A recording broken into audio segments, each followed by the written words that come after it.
Hello everyone, welcome to Just Listen. Today we are going to see about the various approaches or various theories of management.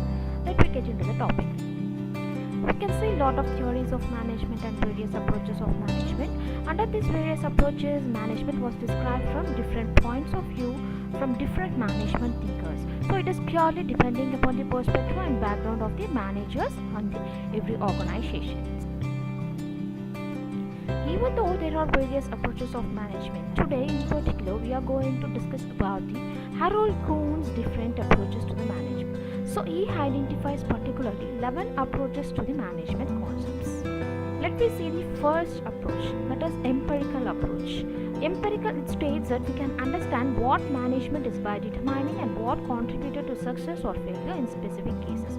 So manager can deal the various cases, so in specific what they can achieve. So it is purely depending upon the experience of the managers. So empirical means making use of the experience of others. This is called empirical approach. Let me see the second approach, that is the situational approach. Situational approach is purely based on getting things done through people, and therefore management is centered in understanding relationships of the psychology and behavior of the people working in the organization. So you may heard about the various definitions of the management. One of the familiar definition is management is an art of getting things done through the other people. So it is defined by the Mary Parker Follett. So this situational approach is particularly apt to the definition of the management. So our next approach is the group behavior approach. This is behavior approach. This is purely psychological based concept.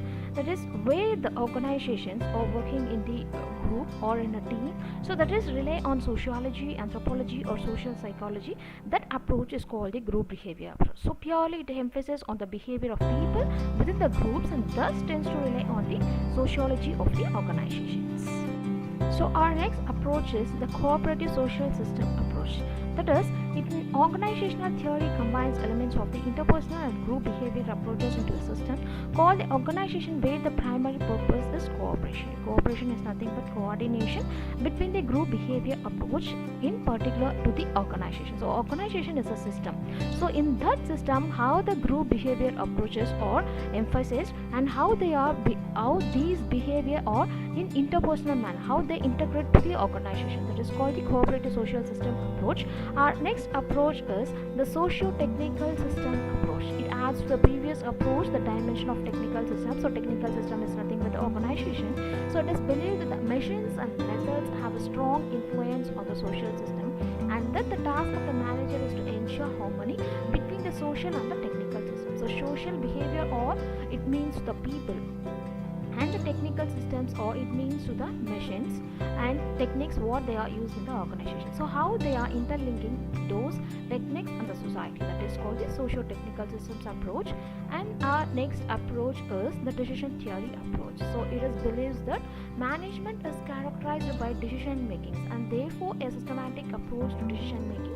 It essentially outlines a management. So there are various different types of decision making approach was there. Contingency approach, leadership approach, like that lot of decision making theories are there. So that decision making theory believes in the management to categorize these approaches into particular to achieve the goal of the management. So the next approach is the systems approach. Systems approach means what is engaging in the organization to the management, like biological systems views the management role within the assemblage of subsystems. That is what the inputs they are giving, what the processes or the operations they are doing with the environment. That is called the organization of all which are interconnected or interdependent with each other.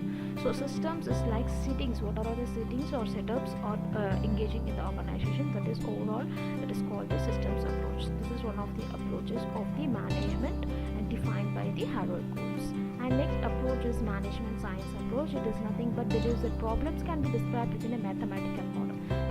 Mathematical model means first they formulate the formulas and they arrive the solution and then interpret to the organization, interpret to the for particular cases, right? So that is called the management science approach.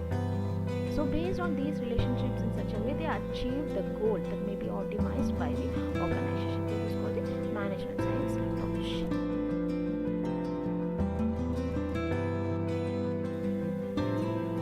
So the next approach is the managerial roles approach. What are all the managerial roles played by the managers inside the organization? So this is purely a little comes under the Mintzberg roles. That is, Mintzberg roles are divided into three parts. That is interpersonal roles, informational roles, and decision roles. You may know interpersonal roles are like a figurehead, leader, and liaison is linking between the two departments. That is called a liaison leader.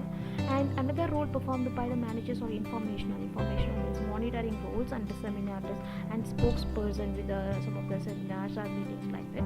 And decisions roles.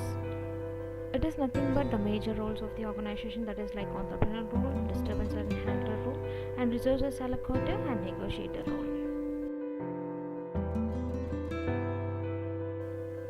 So the next approach is operational approach, that is draws knowledge from the approaches above, whatever we'll see the approaches above, and integrates the knowledge and approaches with the science and theory as a practical. This is called the operational approach. So taking what is applicable, disregarding which is not and which is want by the organization, and developing an approach to the management that indicates where the complexity enables and where is a variedness of what is expected of the manager. So this is called the operational approach. So these are all the various approaches defined by the Harold Kuhns. I'll meet you with some more concepts. Thank you. If you like this video, please comment in the comment section.